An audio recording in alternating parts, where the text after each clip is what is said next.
Laura's house stood on the edge of a small town, far from prying eyes. The neighbors knew she was a single mother raising a son, but no one had ever seen the boy outside. Laura avoided talking about him, averting her gaze whenever anyone asked about his health. Eventually, people stopped asking, assuming the child was ill. Only Laura knew the truth. Her son was a monster. Every night, when the town fell into silence, Laura began her work.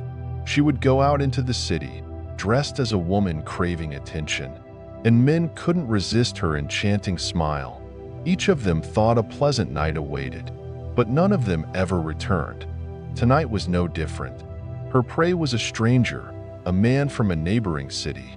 He was already in her home, sitting on the old worn couch, sipping the glass of wine she had offered him, talking animatedly about his life.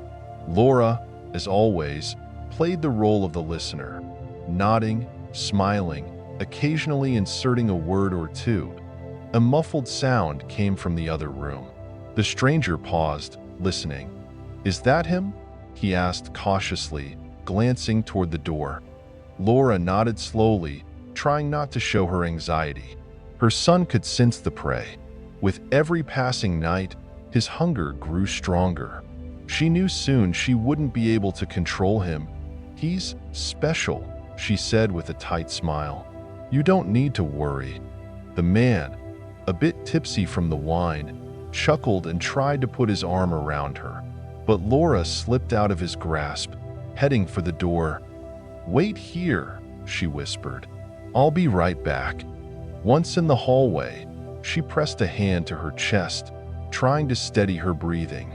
Heavy footsteps could already be heard behind the door. Her son was awake.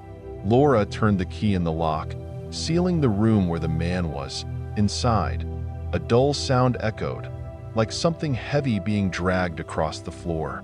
The stranger jumped to his feet, pounding on the door with his fists. "Laura, what's going on? Open the door." His voice was loud, but she didn't move. She stood across from the door, head slightly bowed, listening to the heavy thuds. Suddenly, there was a faint, almost imperceptible rustling. It filled the silence of the house. A shadow, like a living thing, began to spread across the floor, creeping into the room. The man froze, staring down. Through the crack beneath the door, he saw something dark and shapeless, inching its way toward him. It moved slowly, but with an unstoppable force. "What is that?" His voice broke as he slammed his fists against the door harder. "Laura, for God's sake, open up." But Laura just closed her eyes. Her son was hungry. The screams grew louder, mixing with the soft sounds in the room, but soon they faded into silence.